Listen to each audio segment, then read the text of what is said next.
After all that you have been through, and all that you have done, all that you have become, the Aetheran lies in front of you.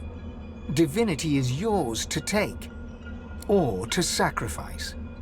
What you do next decides your own fate and the future of the world.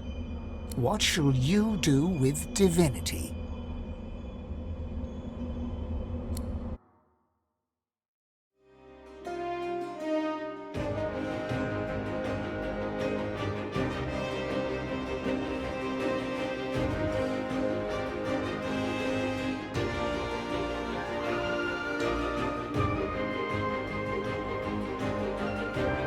And so it ended. A tale that began with my own ill-fated attempt to rid the world of the Godwoken.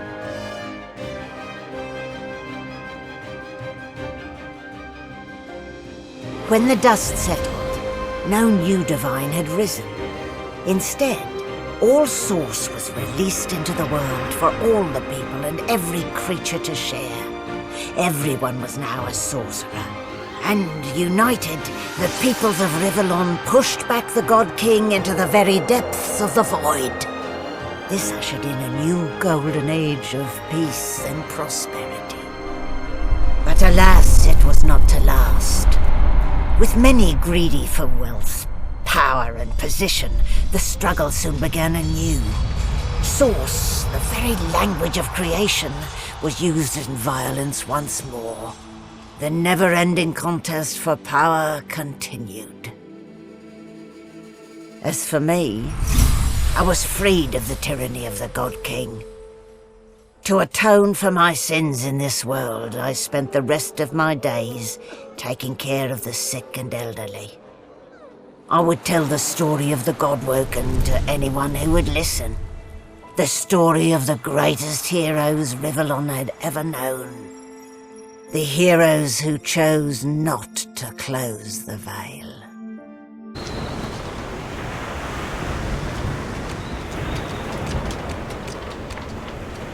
Malady stands tall and proud, sunlight sparkling off her mask. From here she looks almost angelic. Well, here we are again. You, me, and the ship I've saved from ruin for your personal benefit. I'd say you owe me. But why state the obvious? Get an eyeful. I expect it's the last we'll see of each other for some time. I have a lot of planning to do, now that there's not to be a new divinity. She drums her fingers testily on her crossed arms. All that work, all that effort, tossed into the gutter like a malformed child.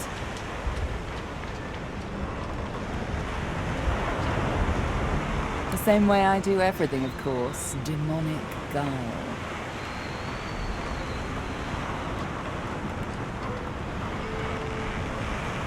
You say that now. Let's see how you feel when you realize the true implication of a world filled with sorcerers. Never mind. I'll find another way. I always do. She fingers the mask covering her face. For a moment, it seems as though she's about to remove it, but instead, she places a hand on your shoulder. We've come a long way together. I did my best by you all the way. Sacrificed much. And I'd have given even more to see you fulfill your destiny. She looks you up and down. I guess this will have to do. Take a moment, why don't you? Relax. Enjoy. I certainly plan to do the same. Oh, I don't know, around and about. Treat myself to some mead, a level 300. I'd say we've earned it. Perhaps our paths will cross again. Perhaps not. Until we find out. Don't you have somewhere else to be?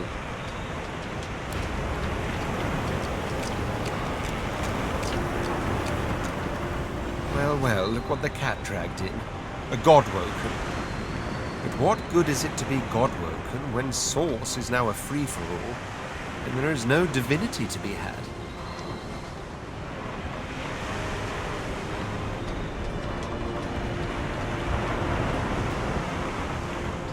Don't fool yourself. In the absence of a master will rise. King, god, there is still power to be had. As long as there is power, there is conflict. Source for all, it is but the dream of an idiot who will soon wake to find his wrists in shackles. In that sense, I suppose I should look upon it all as an opportunity. People crave authority. They'll beg for a sorcerer king like me.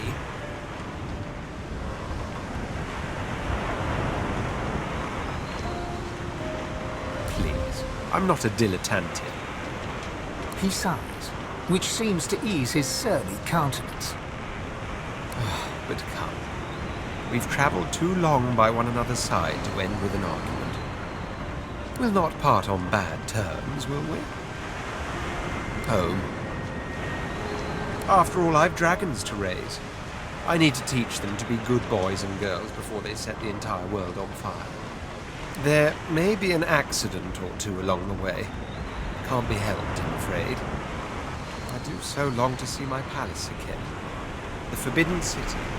The scents of spices and incense. The sound of sitars in far-off rooms. To sit all day in perfumed shade and watch the white of the marble change with the journey of the sun. But above all, I long to be with Sadha.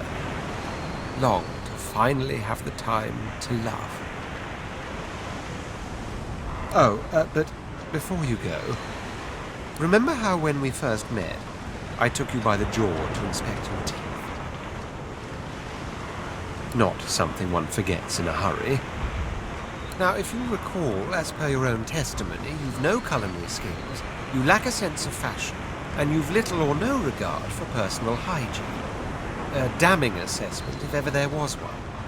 Still, I'm nothing if not a tolerant man who believes in individual growth. I'm sure the journey taught you much. As such, I'd like to offer you what I denied you before, the opportunity to become my slave. What say you?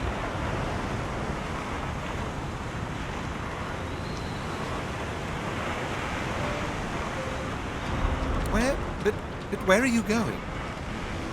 Really? It's the lack of manners that I find so unforgivably disgraceful. You had your chance. Now all your life you'll wonder, what if?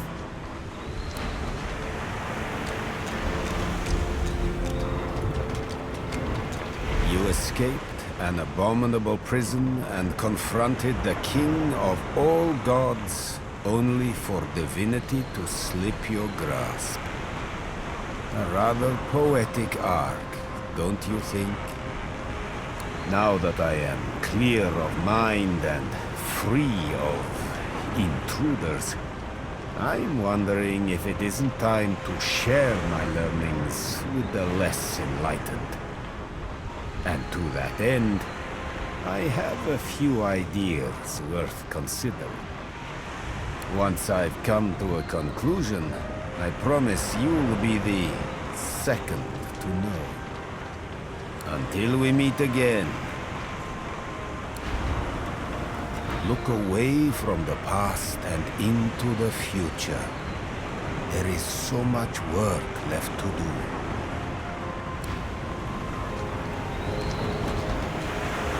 There's nothing interesting down. The future lies above. Not below.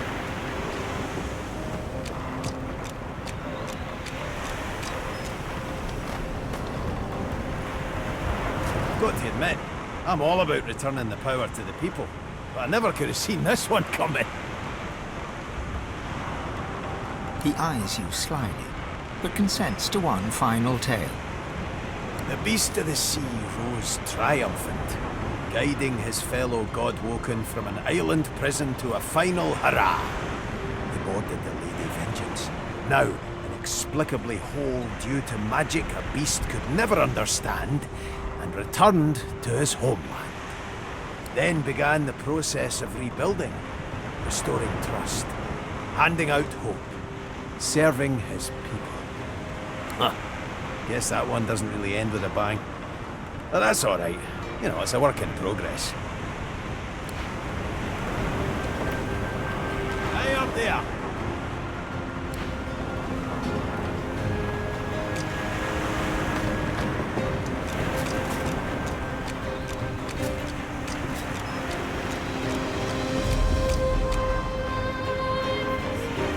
A world full of sorcerers. That's quite a thing. But don't worry, darling. You're still special to me. Reform my ways? How adorable. No, I'm afraid I cannot escape who I am and what I've done. Her eyes flick down to your mouth. She smiles coyly, then slinks forward to kiss you. Her mouth meets yours and devours you with predatory abandon. Somewhere in the recesses of your mind, you think you hear her voice sigh, "mine." But then the kiss ends. Something to remember me by, darling. Who knows? A nice cottage someplace quiet for Mahalia and I. A roaring fire and a feather bed. Maybe. Maybe. But a girl needs some fun, doesn't she? I hope you won't be a stranger, my dear. I do like to keep in touch with old friends.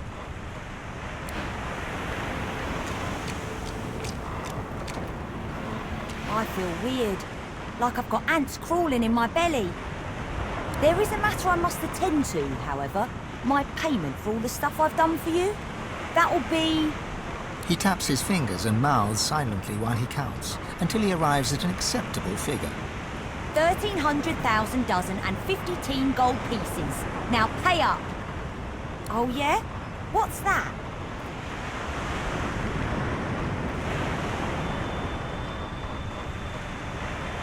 Han ponders your suggestion for all of a second. Okay, I love being all sneaky and well, yeah. But you better believe the bill for that will be a doozy. Hey! The flaming hatchling bounces and cheeps out of sheer excitement. Daddy! Daddy! Looky at me! It takes you a moment to realize the egg you've been carrying has hatched at long last. The chick trills contentedly and flaps its tiny feathers in recognition of its proud parent. It seems you've got a new mouth to feed. Daddy! Daddy! Daddy! Looky at me! The chick's joyous flutters launch a few stray sparks into the air. It is elated by the very sight of its adopted father.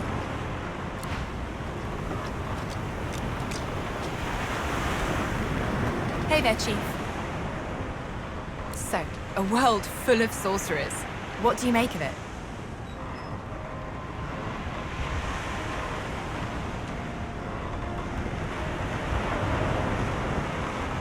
I suppose that's a death sentence for Fort Joy. What a terrible shame. Though I guess it wasn't all bad. I met you after all. And look at everything we've done. I don't know if anyone's free of anything, once and for all. But I'm bloody thrilled to be here now. Just me, myself, and you, of course. Get loot, play loot, get loot, get glad. So, Chief, I guess this is it, right? You say that now, but who knows what adventures and redheads life will throw at you. Whatever it is, you'll ace it. As she turns from you, the whites of her eyes darken, the veins in her face go grey, and a wicked smile curls her mouth. Suddenly it's gone again. She winks, and you're left wondering whether you saw anything at all. See you around. Losa sings to herself, a small smile about her lips.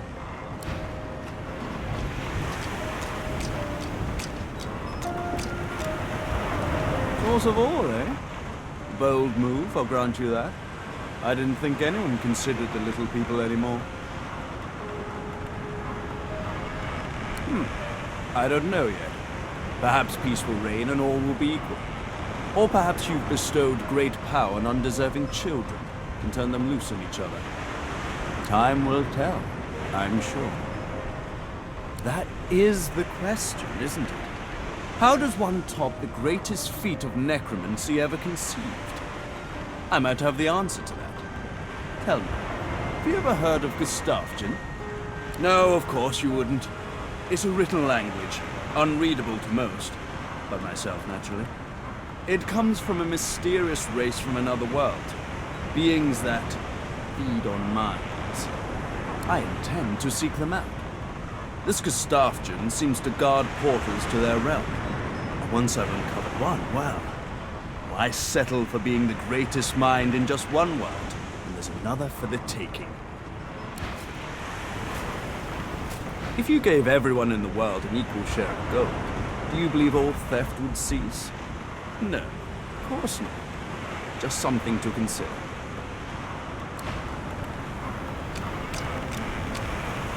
Well, well, Quercus, look who finally graced us with their presence. I suppose some thanks are in order. What? No, you should be thanking me. I just saved the world from the Great Acorn. You're welcome, by the way.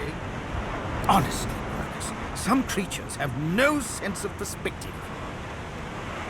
A huge grin slowly spreads across the squirrel's small face.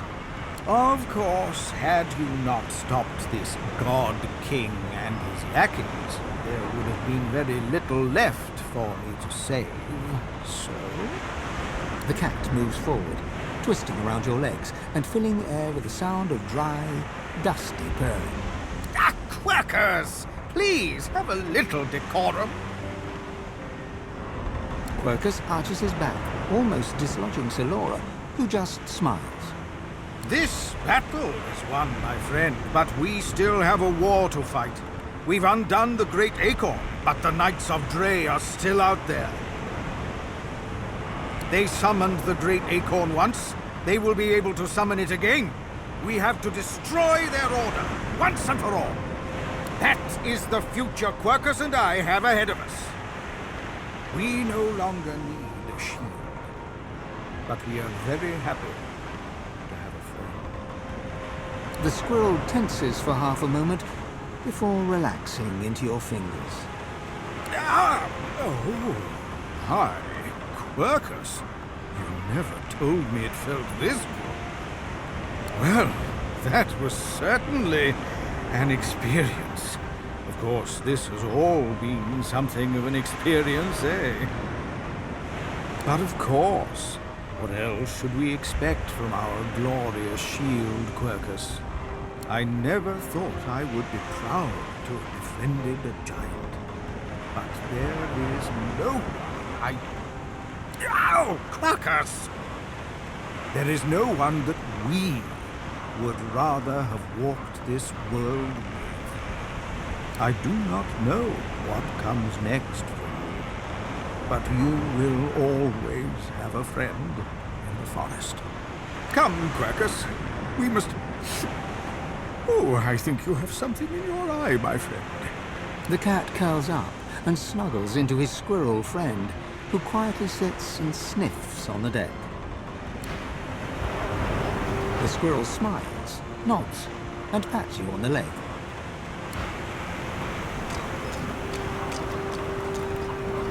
I'm buzzing. I don't know how else to describe it. But what you did, I want to say it was brave. Maybe it was, but it wasn't right. Gareth is still. For a moment his mind wanders to memories of friends and enemies, of malady and majesties, of demons and divinity.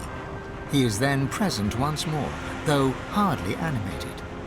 The people of Rivellon will call you their savior. The power is in them, in all of them. And there will come a time when they rebel, and the price will be high.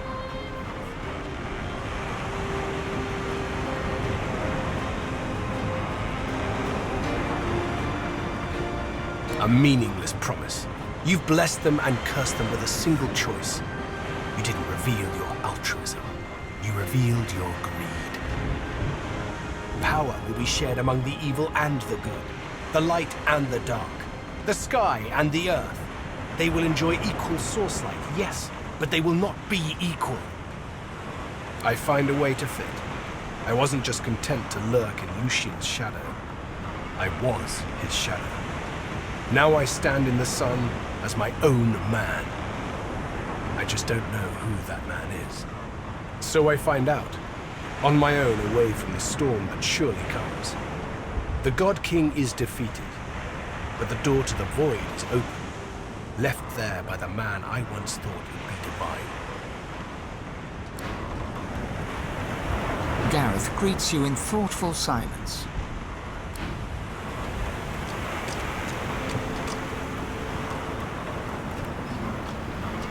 So, here we are, my darling. Sorcerers like everyone else in the realm.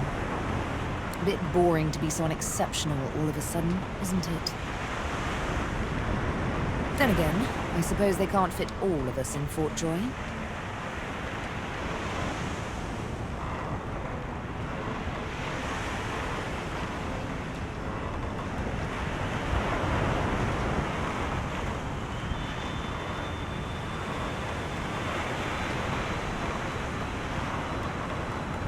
They haven't all met me.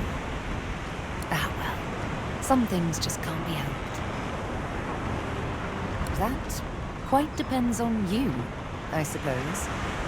She laughs, and it's music to your soul.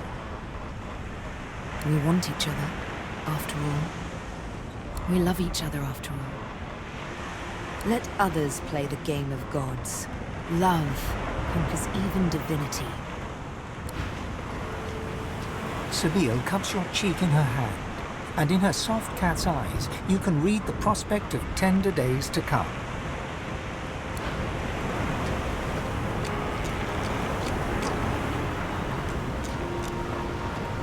Fane beams at you, his blood-streaked face more jubilant than you've ever seen it. He reaches out and pulls you into a bear hug, clapping you on the back. We did it. The odds were against us. Hell, the gods were against us. And still we did it. He reaches out his hand to grasp yours. Source crackles between you and in the air all around you. The world has changed. Now we'll see something. We'll see what happens when everyone can harness their own divinity. Me either. I knew it.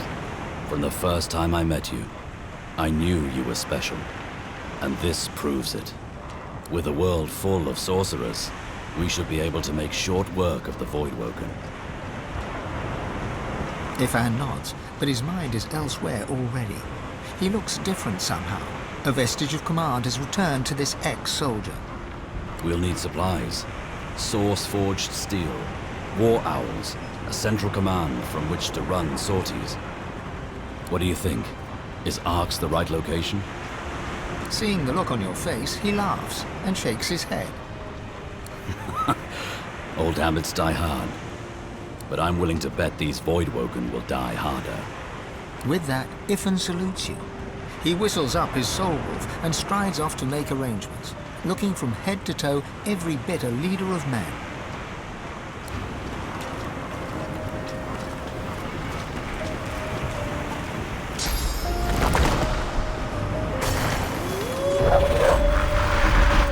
Are you ready for what's next?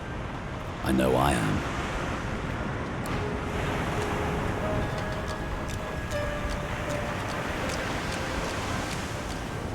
It gives me almost as much pleasure to speak to you as it does to be whole again. She is full of surprises. My wood was splintered, but my spirit intact. It was a great feat, but given her skill, not a surprising one. I feel better than new. I will always be an ally to those that carry swords, to those whose blood is of the heroes of old. And so, as always, I am at the ready. You look out to the endless beyond. The sun's light plays upon the waves, just as it always did. The sails flutter in the wind, just as they always will. And yet, something is different. You are different. And with a start, you realize where you must go next. You speak the command to the Lady Vengeance, and another chapter begins. The world was at peace, at least for now. With its significance as the seat of divinity diminished, Arx fell into decline, and within 7 generations had emptied. Few were as prepared for the new world as the lizardkin of the ancient empire. With power spread equally throughout the world, the advantage lay with those who knew how to steal it, and at this the lizards excelled.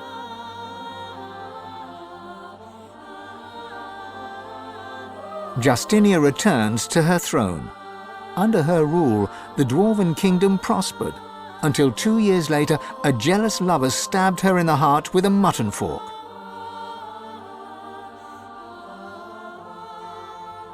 With their power returned, the elves reclaimed their lands from the Death Fog and began to rebuild. Soon they would split as 2 factions sought power, one to bring back the trees, the other to bring back the scions.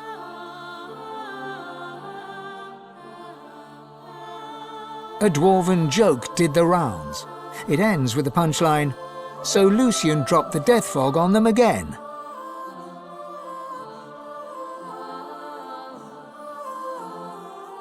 Only the elven Godwoken could bring the elves together once more.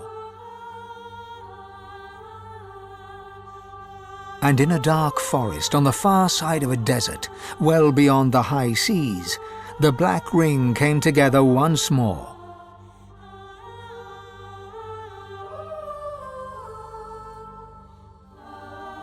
The island of Fort Joy, the old redoubt of the Source King Brachus Rex, was turned over to the people of Driftwood to use as they wished. They turned it into a holiday resort. Reaper's Coast prospered.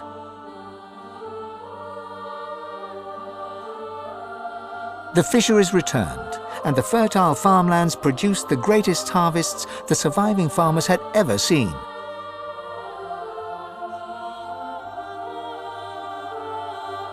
Blood Moon Island became particularly fecund, its soil producing the greatest crops. A particularly crimson-fleshed orange grown on the island became a delicacy across half the world.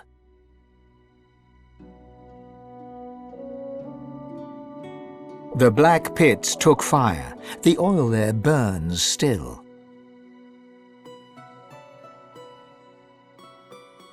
Driftwood became a centre of industry, trade and transport.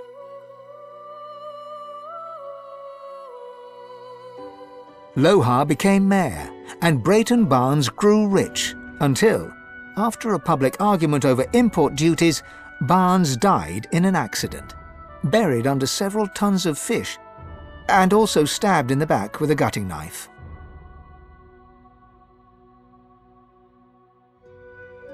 Your lizard lover from the Black Bull Tavern finally returned to the ancient Lizard Empire, there to found the newest and most popular of all the houses, the House of Love. Lagan left his over-demanding wife and began a relationship with a local bard. In the spirit of loving generosity, he returned the ring to his now ex-wife. In a fit of rage, she threw it into the sea.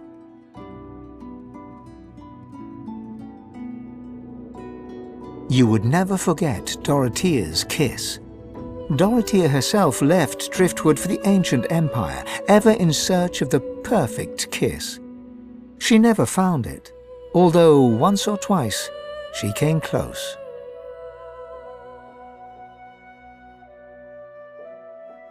The nameless isle had vanished. Although only open water remained, by instinct ships would steer clear. None of the captains could articulate why. Millennia later, adventurers would come in search of the legendary divine city of Arx and the crypt of the great Lucian. None would pass the path of blood. Sir Gareth thanked the surviving Seekers for their service and gave them their freedom. Disillusioned with the rising chaos, he set out alone to find a new purpose. He would never stop seeking. Young Han went into the theatre and became one of the realm's most popular actors. Almira and Mihaili settled in an abandoned homestead. The locals liked and respected Almira. She never wanted for help, and deals always fell to her favour. Outsiders were often suspicious, but no local would speak against her. With no new divine, Malady found herself in a predicament. She had an important problem to solve, but no ally strong enough to call upon, and so her search continued. Having performed the greatest act of necromancy in history, Tarquin found the new world unchallenging. He became obsessed with rumours of another plane of existence. One day he vanished and was never seen again.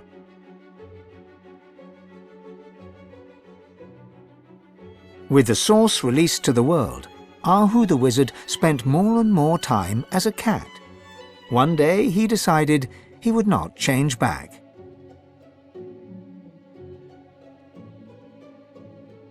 With Amadia silent, the priestess Gratiana left the swamps and re-entered the world.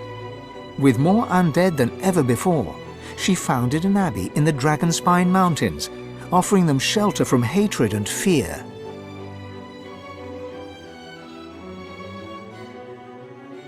Mordus scratched out a living, ending up as a short-order cook. After an epiphany arising from the phrase, "sunny side up," he started a religion. Upon his death from food poisoning, all 3 of his followers committed suicide. Jehan the demon hunter found himself at a loose end, so he opened a museum of demonic artifacts. After it burned down, with Jehan inside, witnesses claimed that the flames were the colour of blood. As the forests grew anew and the elves were equals at last, Sahala shared elven knowledge of source with the world.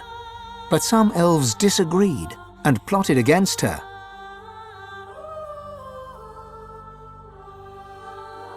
Chief amongst her opponents was Tova, Sahala's own mother.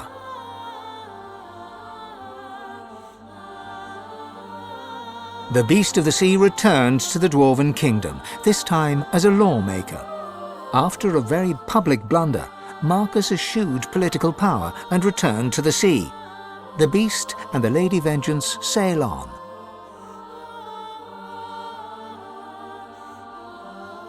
With a small band of elves, Ifan ben Mesd replanted the lost elven forests.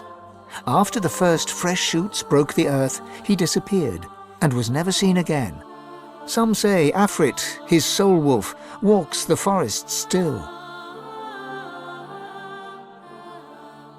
Sabine wandered the world. She became a household name, famed the realm over as a travelling hero, celebrated wherever she went. Enjoying life to the fullest, she was truly and finally free. The Red Prince came home a hero. With Sada, he had more dragons. Soon, Prince became Emperor, one who would not use his dragons for conquest. His realm knew peace, and the world did not burn. Losa returned to her music and enjoyed a storied career as Rivellon's premier musician. Dark moods would at times overtake her, and she would spend long hours walking in the wilds. She always returned with a new song. And then there was you.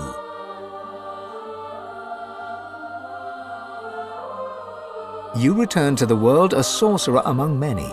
Your future was yours to decide. Did you accept your new status with humility? Only you know the truth, you and one other. but of him you are free. The God King no longer calls your name. He no longer whispers your shame.